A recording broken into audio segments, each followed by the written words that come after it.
பார்த்து கொண்டிருப்பது மிளகு,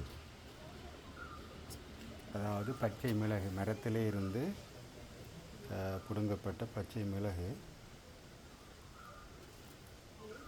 பாருங்கள், அந்த அப்படி கொடியாகத்தான் இருக்கும்.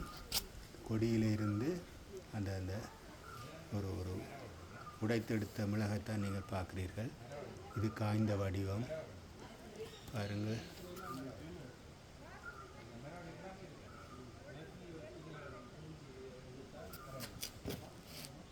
மிளகு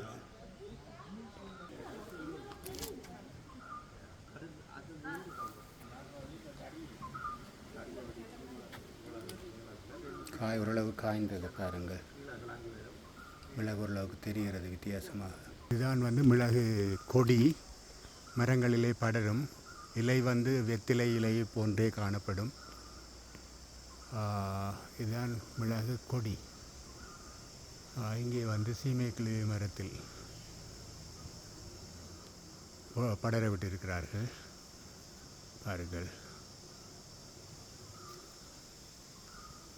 மிளகு வெற்றிலை கொடி போன்றே இலைகளும் அதே போன்றே கிட்டத்தட்ட ஏறக்கூட இருந்தாலும் இது மிளகு.